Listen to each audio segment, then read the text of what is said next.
Hola, hola, bienvenidos a su programa de Saltillando. En esta sección de personajes, el día de hoy contamos con el buen Alan Argüello, licenciado en filosofía, escritor saltillense, buen amigo, mi maestro de filosofía. Y pues bueno, entre otras cosas, a ver qué más nos tiene que contar. ¿Cómo estás? Bienvenido. Muchas gracias por invitarme y un placer estar contigo. Alan, pues bueno, para los que no te conocen en Saltillo, nuestros televidentes, ¿quién eres tú? ¿De dónde vienes? Ahora sí que de qué barrio, ¿naciste en Saltillo? ¿No naciste en Saltillo? Pues yo nací aquí en Saltillo, en el barrio de Fundadores, en la parada 38, casi esquina con Otilio.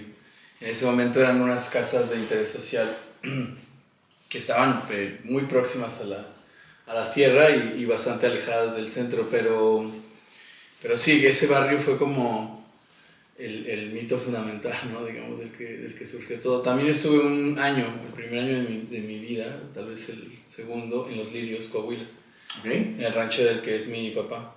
Un saludo a los lirios. Un saludo, claro. Y luego, ¿qué pasa contigo?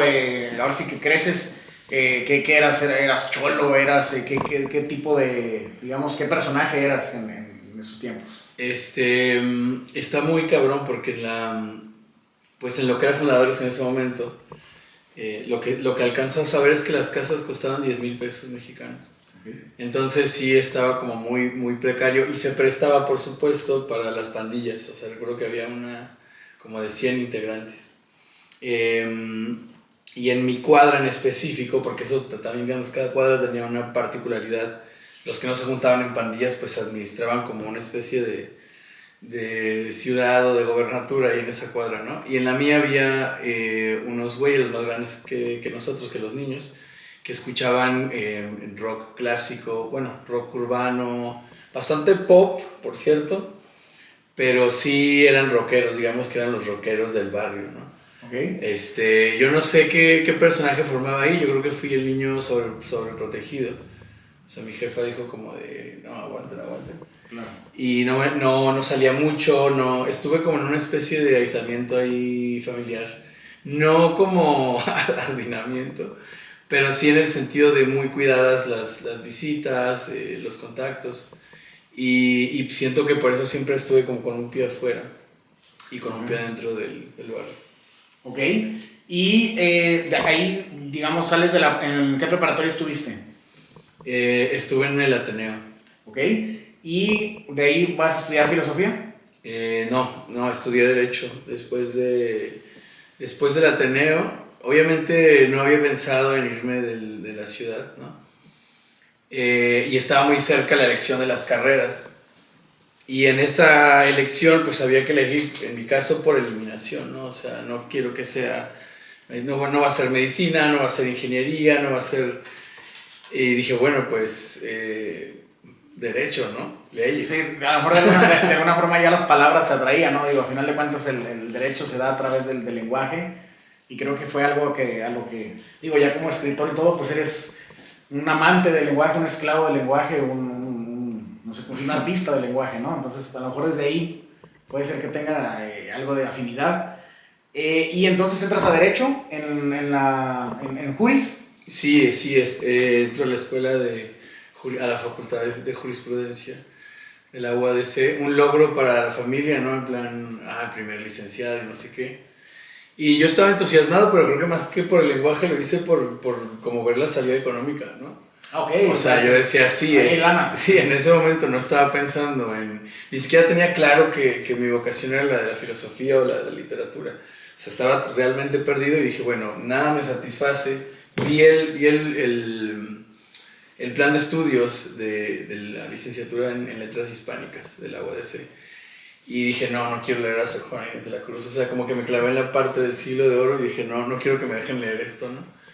Y de hecho sí, pareció una forma práctica y interesante y divertida de ganar dinero. Claro. Sobre todo por esas series de moda que estaban en los 90s de... Claro. No, creo que se llamaba Shark, había una que se llamaba Shark, ¿no? Que sí, había esta que se llamaba El Practicante, no sé si te acuerdas, The Practice, había... Sí. Luego después se hizo Boston Legal, que sí. Fue una derivada, hubo varias, sí. Lo que todos tenían en común era que los juicios eran orales, claro, ¿no? claro. Entonces ser abogado era como ser una especie de orador, ¿no? Y convencerías a la audiencia y tal, y después te enseñan los mamotretos de las demandas, ¿no? Los machotes, claro. Y ya no hay nada de creatividad ahí. Yo creo que lo peor que le puede pasar a cualquier forma de las letras impresas es terminar en un texto relacionado con el derecho. Con el derecho. Mira, digo, y lo interesante, creo que incluso eso aplica a otras carreras, por ejemplo, la famosa criminología, ahora más actual, donde pues muchos se dejan ir por lo que ven, sobre todo en series que, aparte de ser fantasías, son incluso fantasía de otro país, ¿no? Entonces, y digo, a veces se meten incluso a estudiar una carrera con la esperanza de que sea algo parecido y pues a veces es muy, muy opuesto. Es completamente decepcionante. Yo iba a la escuela con el afro, con los pantalones oaxaqueños, ¿no? Con las playeras, no de manta, pero sí.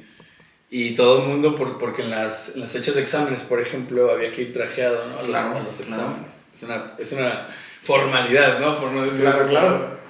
Saludo a mis alumnos que se fueron formales hoy a la exposición.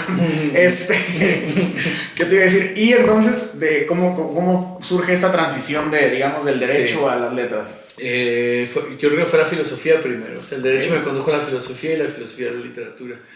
Yo ya conocía, o sea, mi clase de filosofía de la prepa estuvo linda, pero nada más, no despertó una vocación. Pero en ese momento estaba leyendo a Nietzsche. Un compa me había pasado Más allá del bien y del mal, ¿no? Claro. Y era como de las primeras cosas que leía que eran así como desopilantes. No entendí un carajo, o entendí la mitad, o entendí lo que pude y lo que quise, ¿no? Pero ya me había brotado como esa inquietud. Y lo que empezó a ocurrir fue que empecé a ser muy mediocre en derecho, empecé a ser muy malo. Por ejemplo, en el primer semestre me fui a 3 extras y eso ameritaba, a 3 recursadas, no puedes recursar 3, entonces pierdes un año.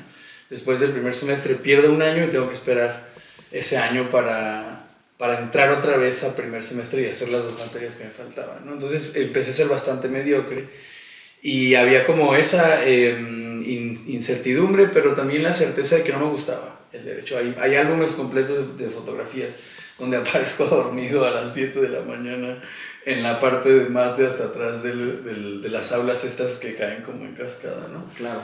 Y bueno, después conocí a una chica, yo era Bob Dylan, ¿no? En ese momento, a los 18 años. Ella estudiaba economía, yo estudiaba derecho y su mamá era filósofa. Entonces cuando yo le hablaba de Nietzsche me dijo, oye, pues si es una carrera de verdad la podrías estudiar. Me presentó a su mamá me pasó libros, ¿no? Y empezó a nacer allí como la inquietud de decir, esta señora estudió filosofía, ¿no? O sea, sí puedes vivir de esto, o sea, esto es lo único que me gusta leer. Puedo vivir de lo único que me gusta leer, que realmente disfruto leyendo, sí. O sea, imagínate, yo pienso que en ninguna otra carrera, como en filosofía, vas a escuchar cosas más desopilantes, más ingeniosas, más profundas, abstractas, llegan hasta el ser, ¿no? Así es lo más abstracto y lo más concreto también. Entonces creo que no hay nada más divertido y ya la elección se fue volviendo clara. Y en 2021, después de haber cursado 3 semestres efectivos en la Facultad de Jurisprudencia, me fui a Querétaro a estudiar filosofía. ¿Y por qué la transición a Querétaro? ¿Por qué no quedarse en Saltillo? Claro, porque las opciones de Saltillo en ese momento era, bueno, y yo no lo sabía además, y si lo hubiera sabido lo hubiera desechado porque me encantaba Nietzsche. Estudiar filosofía en el seminario, que tiene una formación teísta, digamos, ¿no? Uh-huh. Y centrada, hasta donde tengo entendido, en Aristóteles. Pues yo quería ver la historia completa, ¿no? Quería ver todo el panorama. Y Querétaro fue una ciudad que elegí por proximidad con esta morra, ¿no? De estar en la misma ciudad. Ok. Sí, entonces, ella, la que estudiaba economía, ¿se va a vivir a Querétaro? No, yo primero tomamos la decisión y aunque llegamos en momentos distintos, la idea era encontrar un lugar que no fuera en la Ciudad de México, ¿no? Que digamos que estuviera lindo y al llegar ahí dije, fantástico. Pero haber dejado Saltillo también en ese momento era como una especie de reclamo a la ciudad. Yo no lo sabía, pero estaban ocurriendo cosas, pero a mí no me llegaba nada como de arte, cultura o filosofía en el 2000, pues que desde el 2015 al 2020, ¿no? Claro. Perdón, al 2011. Claro. Estoy diciendo mal, del 2005 al 2011. O sea, no, ahorita dijiste 2021, entonces fue 2011 cuando Sí, saliste. perdón, sí, me fui en el 2011. Ok, ok. Una década atrasado. Sí, Pero yo también dije, oh, entonces está muy reciente. Sí, No, ya no me estaba cuadrando. Claro. Yo haciendo un paréntesis, es impresionante cómo a veces esos pequeños fracasos luego se vuelven grandes comienzos, ¿no? De otras cosas. Y bueno, esas circunstancias, ya ahorita nos contarás si sigues con la chica o no, pero como de repente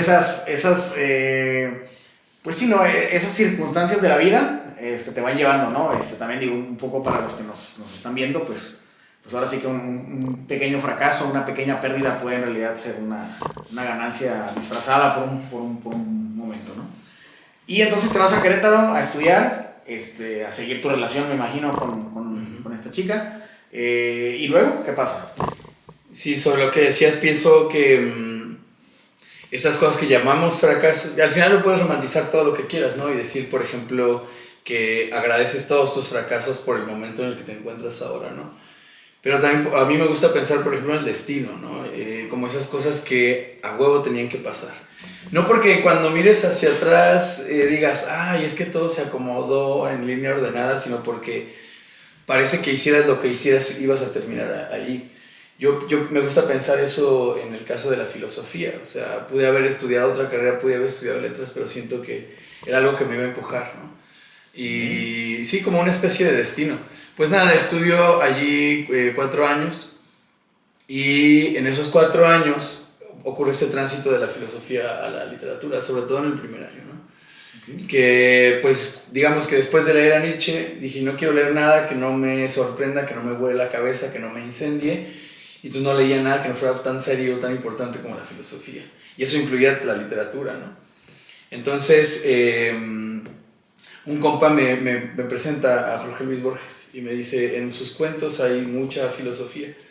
Y pues yo agarro a Borges como creyéndole, ¿no? Era buen compa y sí, ahí fue como el vínculo. O sea, precisamente lo que me hizo como sembrar este apetito por leer fue esa relación entre la filosofía y la literatura que yo encontré en primer lugar en Borges. Sí. ¿Y de ahí surge el decir un día yo quiero hacer esto o eso ya se da posteriormente? ¿De querer escribir? Sí. Claro, porque estando ahí, en ese momento tenía aspiración, te digo que era Bob Dylan, entonces tenía aspiraciones así instantáneas de vivir al día siguiente, de destrozar algo, de hacer una acción significativa todos los días. O sea, estaba en el plano más alto del vitalismo y no pensaba ni en títulos, por ejemplo, no pensaba a qué me voy a dedicar cuando termine de estudiar filosofía. Desde el propedéutico nos dijeron, pues no hay lana, esto es por amor al arte, ¿no? No pensaba en eso, estaba completamente feliz, lo empecé a pensar al salir. Entonces, como no tenía cierto eso, escribir empieza como un ejercicio, como una invitación, como esto que hacen los libros con uno, que dices, está con madre esta historia, yo también tengo ganas de escribir una, ¿no? Claro. Y yo creo que se convierte en algo más formal hasta el 2019. Ok, pues aparentemente hasta cierto punto reciente, ¿no? Sí. ¿Y terminas tu carrera en Querétaro? ¿Te gradúas de licenciatura en filosofía o filosofía y letras, me imagino? Es filosofía, sí. La termino en 2015. No sé si estoy confundiendo las fechas, pero por ahí de 2000, claro, 2015 termino la carrera, me titulo en 2017 y empiezo a ejercerla el semestre siguiente. ¿Y a qué le llamas ejercerla? ¿Cómo ejerce un filósofo? Sí, claro. En ese momento, o sea, lo primero era sobrevivir, ¿no? Trabajé en un bar. Okay. Y luego obtuve un empleo en una secundaria. Ya ves que compartimos esto tú y yo de dar clase de formación cívica y ética en secundaria. Claro. Y fue una experiencia, o sea, para mí fue la gran experiencia de apertura a los cursos, a los talleres, a hablar con la gente. O sea, siento que si puedes hablarle a un morro de secundaria y puedes ganar su atención y cautivarlo. O sea, todos los esfuerzos que implica comunicarte con él te terminan haciendo un buen profesor, ¿no? Sí, no, y digo, claro, yo siempre he dicho que la docencia es parte de ser un poco artista, o sea, porque pues tiene uno que hacer una especie de acto para poder comunicar el conocimiento, ¿no? No nomás es llegar y decirlo. Y cuando ya terminas, ¿cuándo empiezas a escribir? ¿O dónde surge esta cuestión de escribir? ¿En la misma tesis o ¿En dónde? No, mucho antes, o sea, te digo que fue como probablemente en 2011, justo al año de haber llegado a la ciudad. O sea, esta voracidad como por leer surge, digamos, a la par de una necesidad de escribir, ¿no? Entonces, al mismo tiempo que leía estos cuentos y que conocía a estos autores, empezaba a escribir como cuentitos, ¿no? Poemas. Y fue algo que se fue gestando. Por ejemplo, probablemente en 2013, 2014 tuve un taller de escritura creativa en la facultad y de los cuentos eligieron el mío y lo publicaron en el periódico. Hasta 2015, ajá. Y fue como la primera publicación, ¿no? Yo estaba en España en ese momento de intercambio y se publicó, no sé, ya ni me acuerdo, creo que en el Diario de Querétaro o algo así, ¿no? Dije, bueno, si hay un tiraje de 7,000 ejemplares y ya la mayoría lo han tirado a la basura, habrá uno o dos que alcancen a leer mi cuento. Malísimo, por cierto, que cuando lo veo digo, no sé por qué. Claro, sí suele pasar, ¿no? Sí. Con las primeras obras. Pero yo diría que empezó ahí, sí. Y ¿en qué momento ya se vuelve, digamos, una carrera o incluso, sí, digamos, una profesión tal cual ya la escritura? Ya no la filosofía incluso, sino claro, la escritura, ¿no? Claro. Me gusta ese tema, creo que es complejo pensar o sea, hay, digamos, escritores que se asumen sin ningún problema como escritores de oficio, por así decirlo, ¿no? O sea, asumirlo como una carrera. Yo creo que sería un ejercicio de falsa humildad, ¿no? Decir que a uno no le interesa vivir de la literatura. O sea, claro que me gustaría, por ejemplo, más vivir de la literatura que de la filosofía. O sea, de escribir y de dar talleres de literatura y lo que quieras. Pero, ¿qué significa eso, no? De que se convierta en un oficio o que se profesionalice, por ejemplo, la literatura, ¿no? O sea, ¿qué significa respecto de los libros que se escriben? Por ejemplo, pienso en un criterio de producción, ¿no? Si se profesionaliza el escritor, entonces va a sacar un libro al año. Eso influye directamente y pienso yo, con el tipo de libros que se escriben y con cómo se escriben. Entonces, para mí es todavía claro que me encantaría que me dieran dinero por hacer esto, vender libros y lo que quieras, pero eso no va a ser como... O sea, no podría, ni siquiera me saldría tratar de decir, voy a escribir para ganar dinero, ¿no? Claro, ya te entiendo. Creo que surge un poco como este problema de los grupos de rock o los grupos de música, que una cosa es cuando tocaban por inspiración en el garage de su casa y le salió ahí o hasta una obra de arte puede ser, y ya como dices tú, que por contrato tengas que hacer un disco al año, ¿no? Ya se vuelve un poco forzado, vamos a decirlo así. Incluso creo que muchos de nosotros, y me incluyo yo, hemos evitado de alguna manera el volver tu hobby un negocio, ¿no? Creo que hay algunos que siempre que empiezas a practicar, no sé, el ciclismo, lo que sea, empiezas a decir, oye, pues aquí hay dinero, puedo vender esto, puedo organizar viajes de ciclismo, puedo, etcétera, etcétera. Pero siempre hay quien dice, es que sí sé que puedo, pero quiero que siga siendo mi refugio, ¿no? Claro. Donde... Pero precisamente por eso es problemático, porque no es un hobby, ¿no? Digamos, o sea, es una chingadera a la que le entregas la totalidad de tu vida. Yo he pensado, por ejemplo, en el tiempo para escribir, que todo lo demás que hago es para comprar tiempo para escribir. O sea, si doy un taller, es comprar tiempo para escribir. No solo es que sea mi hobby, sino que estoy tan entregado a esa madre que yo estoy dispuesto a darle dinero, tiempo, energía. El hobby, digamos, es algo de lo que te solazas después de un día de trabajo, ¿no? Como echarte un videojuego y que me voy a relajar. Escribir puede ser más frustrante, ¿no? Que un día de trabajo que tiene sus satisfacciones internas, ¿no? Claro, no, pero creo que también ahí, tú eres afortunado en el sentido de encontraste algo por lo que vivir, ¿no? O sea, creo que casi tú vives para escribir, y creo que otros podríamos escribir para vivir o trabajamos para vivir, porque para nosotros vivir puede ser otra cosa, ¿no? Desde cosas sin sentido como cosas muy profundas, pero lo que voy es que, pues, es bonito que alguien pueda decir, yo vivo para lo que hago, ¿no? Yo vivo para lo que me gusta hacer. Que esa puede ser la aspiración de los que nos estén viendo. Aquí ya viene la pregunta un poco más técnica. Tú que eres, según tú mismo me lo dices, un escritor, según tú me lo explicas, eso digamos, está muy bien. Un escritor más de inspiración que de digamos, de método o de, no sé cómo decirlo. Y a eso va mi pregunta. ¿Tú cómo escribes? Es decir, nosotros que no somos escritores, yo siento que hay dos caminos, ¿no? El que escribe cuando se le place, cuando ve el pájaro y se le inspira y escribe. Y creo que habrá quien sea más pragmático o más rígido y diga, yo escribo todos los días a las 9 de la mañana, ¿no? De 9 a 11 me siento, y me pongo un cigarro y me pongo a escribir. Digo, no sé, incluso no sé si así funcione, pero tú ¿cuál serías o cómo es tu rutina de escritor? Es una buena pregunta. Un escritor amigo dice que a todos nos llega la inspiración. La diferencia es si tienes disciplina o no. O sea, yo creo que la disciplina, se haga o no se haga, ¿no? Se haga robándole tiempo a otras cosas, está ahí para los que se dicen, también para los que se dicen escritores de inspiración. O sea, conozco un caso y es cierto, porque sí hay escritores que son, digamos, lentos, ¿no? Hay un escritor chino-americano que se llama Ted Chiang, que ha escrito 19 relatos en 20 años, y los 19 son maravillosos, escribe ciencia ficción. Recomendadísimo, Exhalación, para la audiencia, este libro de cuentos. En mi caso yo creo que he sido bastante inconsistente. Digamos, el primer libro lo escribo en el 2019, ya estaba, y lo termino a principios de 2020.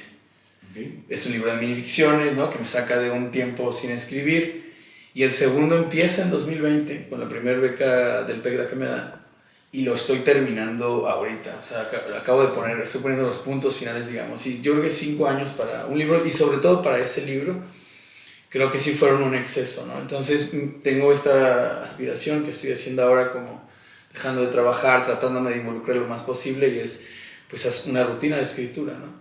En mi caso, en este momento estoy de tiempo completo, digamos, ¿no? Como no estoy haciendo otra cosa, mi universidad está en huelga, pues estoy todo el día moviéndole a los textos, cambiándola aquí, quitándola allá, haciendo proyectos.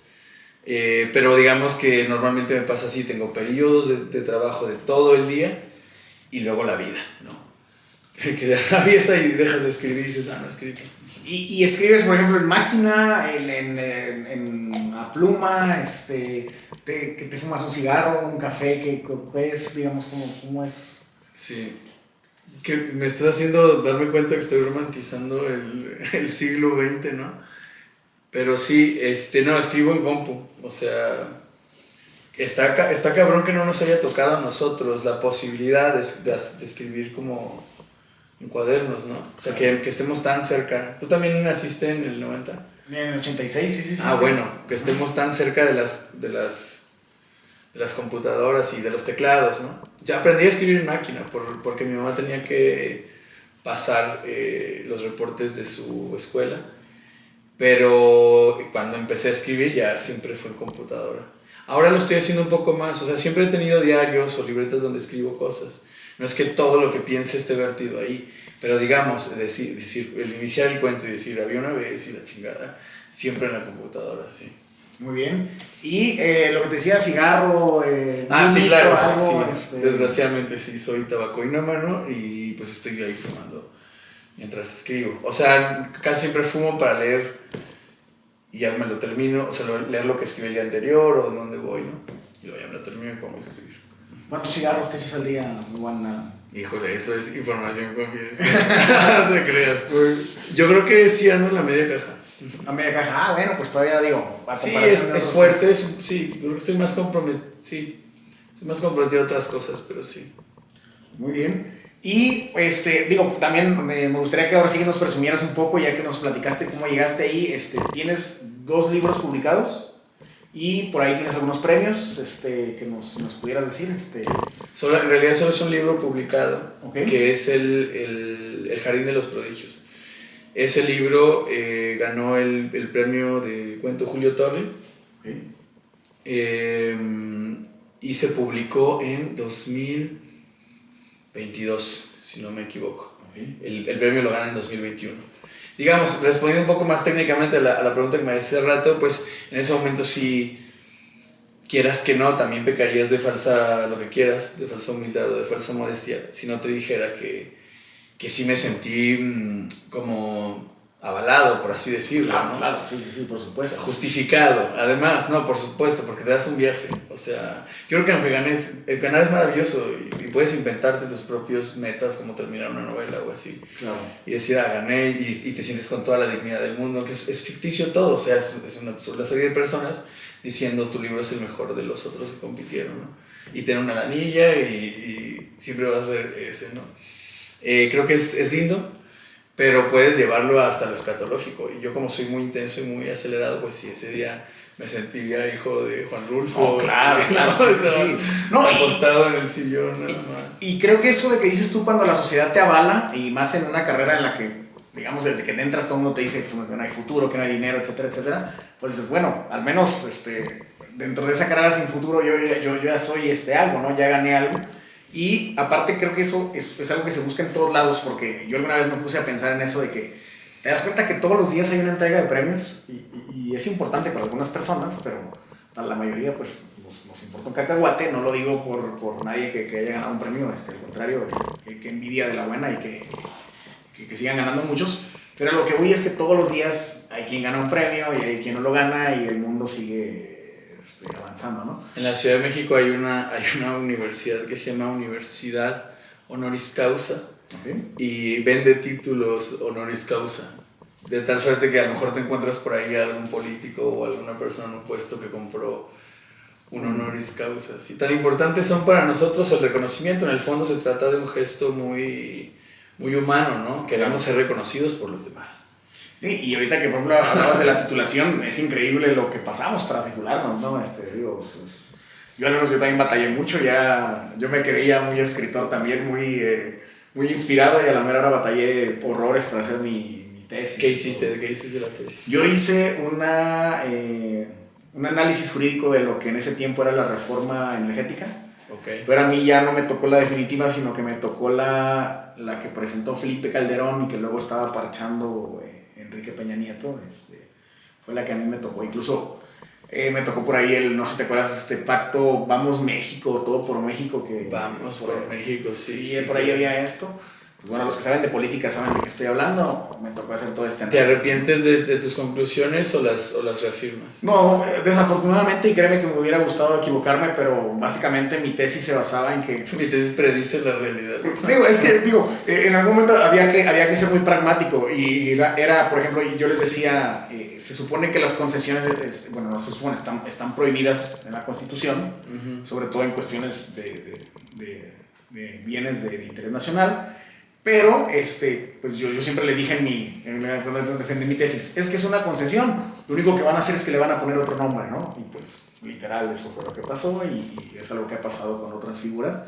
Pero bueno, ya sería otro tema, ¿no? De cómo, digamos, ya es el teje y maneje de nuestro país, del día a día.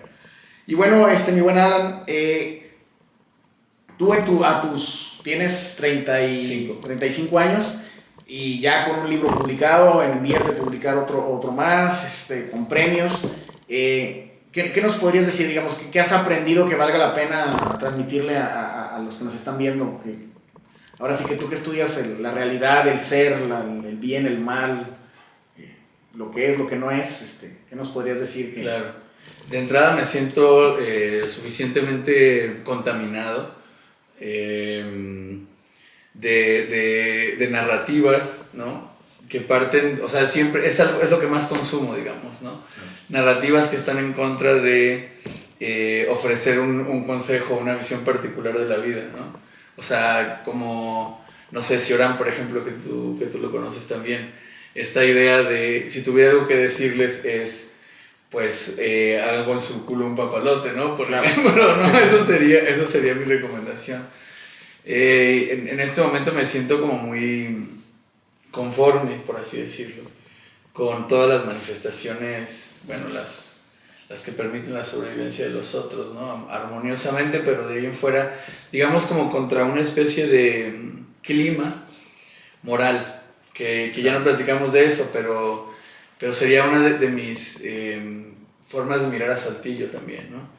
O sea, como que hay un clima moral. Digo, estuve en Querétaro, es el Bajío, son súper mochos. Pero sí, si tuviera un mensaje, yo creo que en este momento sería ese, ¿no? toda moral es perniciosa. Es muy radical, ¿no? Bueno, sí se escucha súper mamón decir eso, pero la verdad es súper ingenuo ahora que lo pienso e inofensivo. Consiste simplemente en darle la espalda a cualquier forma de la moral, ¿no? Una maestra, estoy en una maestría y una maestra me dijo que era ilustrado, ¿no? Y me recordó el ensayo que es la ilustración de Immanuel Kant, ¿no? Donde él dice, la ilustración es pasar a la mayoría de edad intelectual, ¿no? Porque hay muchos que son mayores de edad físicamente, ¿no? Pero intelectualmente son menores de edad porque siguen diciendo, es que así me enseñó mi mamá, es que así me enseñó. No se han hecho cargo, digamos, de su manera de valorar el mundo y de operar en él, sino que siguen ciegamente la tradición. Y yo dije, no me gusta Kant, o sea, estoy pensando más en los cínicos, pero extrañamente encaja. Me hizo ver que lo que estaba proyectando es una especie de idealización sobre los otros en la que casi como un puente para el superhombre, ¿no? En la que cada uno pueda conducirse de la manera más recta. Pero si tuviera un mensaje sería ese, ¿no? Se puede ser un evangelista de las causas perdidas también. Y claro que tiene que tratarse de una manera muy fina. Y no es una invitación, porque tampoco te voy a decir que me encantan los locos extrovertidos, ¿no? Claro. Pero sí es una invitación a como a cortar ese yugo, digamos, de lo que han puesto los demás y tú mismo sobre todo, sobre ti, ¿no? Entonces, un poco una invitación a la desvergüenza, al que te valga madres porque nos vamos a morir. Y aunque termine uno en los lugares comunes, últimamente he encontrado que la felicidad está en los lugares comunes, ¿no? Son puros lugares comunes. Vive el presente, agradecer. Y se siente chingón, ¿no? Un rato, pero sí, sin caer tanto en el lugar común, yo sí diría eso, como atentar contra las formas establecidas. Si es en el arte, ¿no? Por ejemplo, pues claro, hay que conocer la tradición. Y algunos escritores dirán que hasta dominarla. Por ejemplo, Borges tenía problema con ciertas formas de la poesía como contemporánea, ¿no? Y decía, sí, quieren hacer verso libre, pero no saben hacer sonetos. Primero hace un soneto y luego escribe un verso libre. Con madre. Pero hay quien llegó directo al verso libre y es un grosso. Cada quien tiene una disciplina, ¿no? Sí, y creo que abonando a lo que estás diciendo y a lo mejor traduciéndolo un poco para las personas que no les cayó tanto el 20, creo que hablas un poco de ser libre pensamiento o de poder pensar libremente a pesar de todo lo que estás mencionando, ¿no? El contexto histórico o socioeconómico en el que estás, tus traumas, tus fracasos, tus logros, etcétera, tu orgullo incluso, tu autoestima, y tratar de sobrepasarlo y sobre todo no temerle al autocuestionamiento, ¿no? Yo creo que se vale pensar lo que sea. Yo siempre he dicho que todos somos libres y qué bueno que pienses lo que sea, pero también una cosa es ser firme en tus pensamientos y otra cosa es estar cerrado, ¿no? A ya no querer saber de nada más porque me quiero aferrar a algo que me hace sentir seguro y ya no quiero saber más, ¿no? Claro. Y creo que estas nuevas sociedades, yo por ejemplo, todo el mundo habla de cómo está perdida la sociedad y todo, y en cosas podré estar de acuerdo, pero yo lo que le veo de esperanza es justamente eso. Creo que esta nueva sociedad te obliga a que abras tu pensamiento. Y creo que desde ahí ya es un avance, ¿no? Habrá quien caiga en la anarquía y habrá quien por su libre pensamiento vaya y queme algún lugar. Ojalá Dios quiera que no lo hagan, pero pues sabemos que siempre hay un loco para cada tema. Pero creo que ese libre pensamiento es lo único que nos va a permitir avanzar a pasos más grandes, ¿no? Porque si queremos avanzar todos juntos como antes y sobre todo bajo el yugo de personas que nos digan qué tenemos que pensar y qué podemos ir pensando conforme va pasando el tiempo, pues nunca vas a poder avanzar igual, ¿no? Claro, pienso no sé por qué encaja con ideas que no comparto necesariamente, como la ilustración, por ejemplo, ¿no? Pienso más en el cinismo o libre pensamiento. Creo que también sería como libre. Es que cuando pienso libre pensamiento, normalmente lo remito a una tradición ilustrada, ¿no? Como de los libros y las enciclopedias. Y siempre cuento esta anécdota de un tío que cuando el padre lo regaña en la plaza pública porque no ha ido a la iglesia, mi tío le dice que pues él también se puede equivocar. Le dice, los dos somos hombres y los dos nos podemos equivocar. Y esa forma de libre pensar, no tiene nada que ver con los grados ni nada, sino con una especie de astucia, ¿no? De no dejarte engañar. Lo pensaría más desde el combate, ¿no? O sea, combatir todo eso que por un lado nos nos circunscribe y nos limita, ¿no? Sí, incluso ahorita que dijiste eso, me recuerda un poco a Diógenes el perro cuando se le para a Alejandro Magno enfrente y le dice, ¿qué le dice? Quítate. No, pero él le dice, sí sabes quién soy yo, ¿no? Sí, y sí le sabes dice, quién soy yo. Sí, él le dice, quítate que me tapas el sol. Creo que a lo mejor, no digo que todos seamos un Diógenes, pero creo que ahí a lo mejor podría haber un balance, ¿no? Entre saber quién es Alejandro Magno, pero también saber que en realidad lo que vale o claro, está atrás de él, ¿no? No sé cómo decirlo. En teoría el equilibrio hay una mayoría gobernada por una moral y hay una minoría de cínicos que nos recuerdan nuestra animalidad. O sea, no podría imaginarme una sociedad en la que todos fuéramos cínicos. Lo mismo pensaba Nietzsche de su época.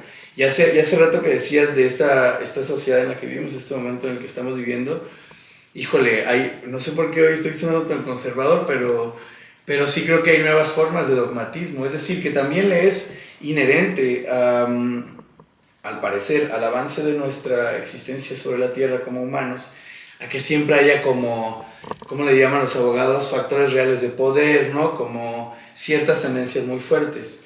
Y no me refiero a la inversión clásica de open mind es un nuevo dogmatismo y así, no, me refiero a que sí, digamos que ya hay discursos que están cerrados para siempre, ¿no? Y discusiones que ya no se están teniendo. Hablamos, por supuesto, de lo políticamente correcto, ¿no? Claro. No digo que sea una nueva forma de dogmatismo porque van a empezar a salir canas, pero sí hay algo ahí, o sea, sí hay como de suyo. Por ejemplo, hace rato que te decía, la moralidad te decía sí, pero bajo ciertas formas amorosas y tal. Parece que siempre hay que ponerle ese como stevia, ¿no? al discurso, hacer un disclaimer, ¿no? Decir, en apoyo a todas las formas de vida, claro, diré lo siguiente, y es una especie de dogmatismo también. Incluso sigue existiendo esa obligación de que cualquier dogmatismo debe ser positivo, y creo que desde ahí también ya hay una restricción, ¿no? O sea, hace rato mencionaste a Cioran.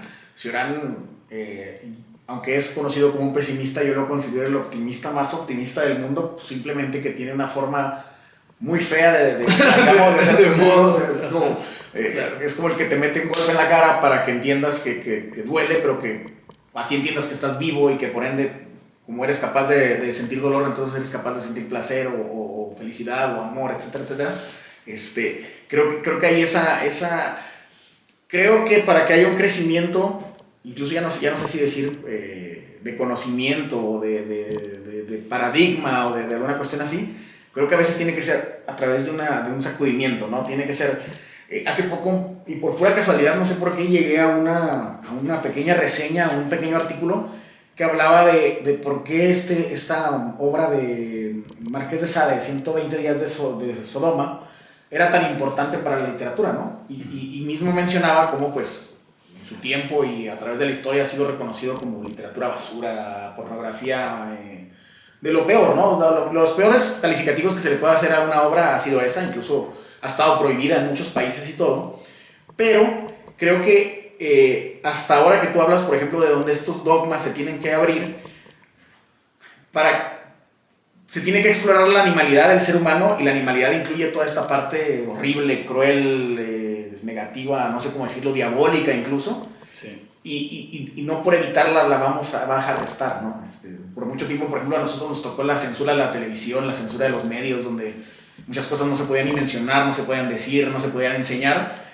Y pues bueno, sigue habiendo asesinos seriales, sigue habiendo violaciones, vivimos en un país lleno de feminicidios, desafortunadamente. Entonces, ¿dónde está? Claro. O tiene caso buscar una solución. Claro.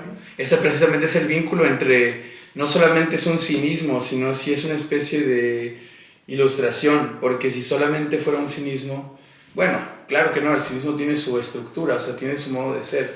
Digamos que, salvo el escupitajo que le hace Diógenes al sujeto de la mansión, que hay un episodio, ¿no? Una anécdota de Diógenes en el que lo invitan a una mansión muy lujosa y Diógenes le escupe en la cara al anfitrión. El anfitrión le dice, ¿por qué me escupiste en la cara? Y Diógenes le dice, es que no encuentro un lugar más sucio en toda la casa. Estaba tan pulcra y tan limpia la casa que le tuvo que escupir en la cara, ¿no? Pero salvo eso, digamos, no vas a ver los cínicos acuchillándose, violándose, cortándose la cabeza, incluso irrespetando la propiedad, porque ellos mismos no tienen propiedad, no hurtan, sino que piden limosna, ¿no? O sea, sí hay una especie de performance contra la moralidad en los cínicos, pero pienso, por ejemplo, que el límite a esta explosión moral o esta romper en absoluto con todos los preceptos sería lo que piensa Nietzsche sobre el superhombre, ¿no? Y sobre la voluntad de poder. O sea, ejercer tu voluntad de poder, dice él, no significa necesariamente dominar a otros. De hecho, significa lo contrario. O sea, lo contrario, pero es totalmente alejado. Si piensas en dominar a otros, sigues siendo un esclavo, que ahora es un liberto, no un esclavo que es liberado y ahora quiere él mismo un esclavo. Sigues pensando como esclavo. El que ejerce su voluntad de poder no quita, sino que entrega, ¿no? Y en ese sentido, sí, el puente ya es hacia esto más de pues llegar a la posibilidad de que todos ejerciendo su propia voluntad de poder estén entregando, es decir, que todos sean artistas de su propia vida, ¿no? Artistas, filósofos. Pues sí, es una especie de utopía inalcanzable. Claro, y incluso, sí, pues digo, una utopía que incluso para nosotros puede sonar una utopía como a lo mejor fanáticos del conocimiento, pero para otras personas con una visión mucho más moralista del ideal humano puede ser una utopía no tan deseable, ¿no? Y digo, ahí también es donde entra, hace rato hablamos un poco de la convivencia, antes de que empezara la entrevista. Alan y yo somos, digamos, readoptados por Saltillo. Ambos nacimos aquí, en algún momento no estuvimos aquí y regresamos, ¿no? Y entonces estábamos hablando de todo esto y creo que ahí es donde vemos esas curiosidades de la sociedad saltillense. Todos las conocemos, ¿no? Los grupos cerrados, que aquí la gente nos saluda, etcétera, etcétera. Pero le tratábamos de encontrar un poco, pues digo, no sé si un significado, pero un porqué, ¿no? El porqué la gente, y ahora que nos estamos pues en plena transición de una pequeña ciudad a una ciudad cada vez más grande, una metrópoli tal cual, ¿qué va a pasar con esas costumbres, no? ¿Van a tener que cambiar? ¿Cómo va a ser ahora esto? Yo simplemente veo a las nuevas generaciones y pues ya mucha gente no es de aquí, mucha gente está mucho más expandida, ya no está tan segmentada como estaba antes la sociedad saltillense. ¿Tú qué ves como saltillense, como hijo predilecto de la ciudad? ¿Qué ves para esta ciudad? ¿Lo ves buen futuro, mal futuro? ¿Qué ves? Sí, estos 11 años que estuve ausente creo que pasaron muchas cosas. Yo regresé en 2022. Se movieron muchas cosas, ¿no? Pero creo que no puedo pensar en el futuro de la ciudad como un futuro hacia el progreso, ¿no? Simplemente porque no creo que eso sea posible, como que vayamos hacia mejor en una línea recta. Pero siento que son más bien como olas, ¿no? Digamos, por ejemplo, pienso estrictamente en los términos de la cultura. En la época de Rubén Moreira, por ejemplo, hubo muchísimo apoyo a la cultura. De lo que, o sea, digamos, quitando todo lo que está alrededor, ¿no? Si me centro solamente en la cultura, y yo no estuve. Estuvieron los Rocoahuilas, hubo encuentros de poetas, había un premio de poesía que era de 500,000 pesos, internacional.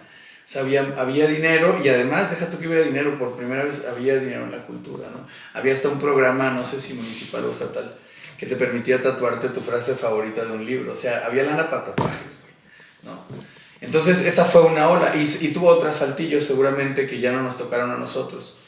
Pero siento que viene otra, o sea, esa sería mi predicción. O sea, en términos estrictamente como de expresarte artísticamente, entiéndase por eso lo que el espectador entienda, ¿no?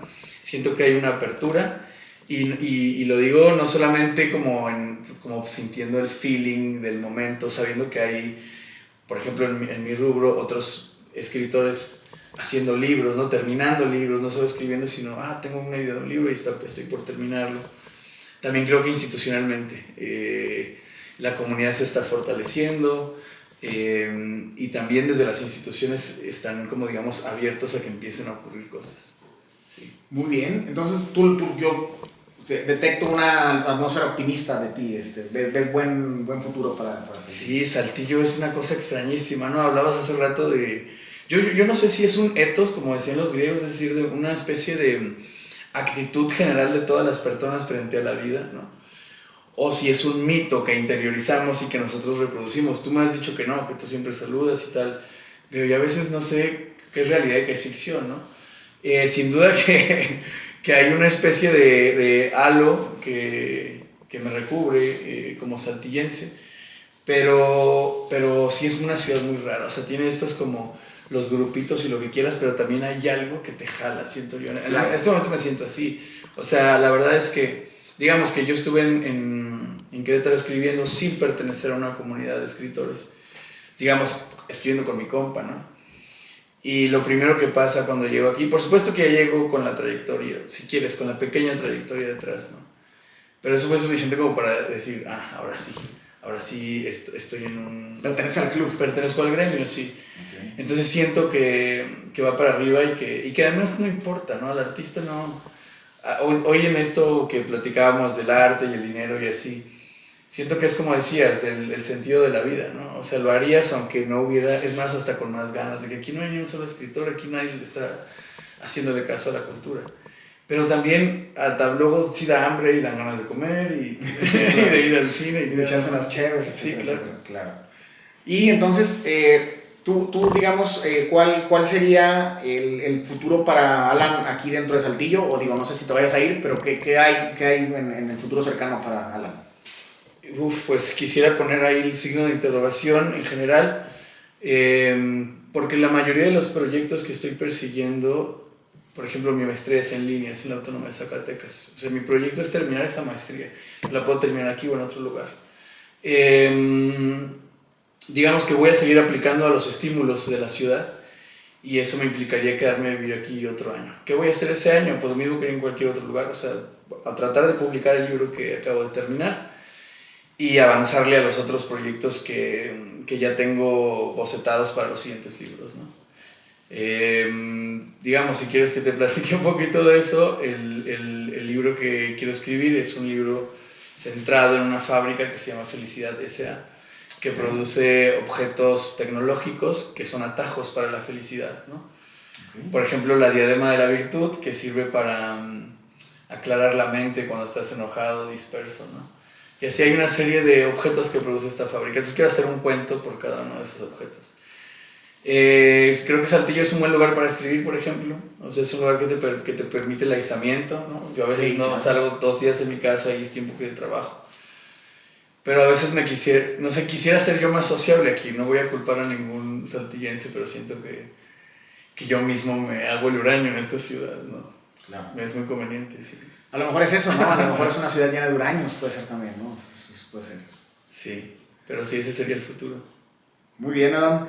Pues ha sido un placer platicar contigo el día de hoy. El tiempo se nos hace chiquito, pero pues bueno, si quieren seguir a Alan en sus redes sociales.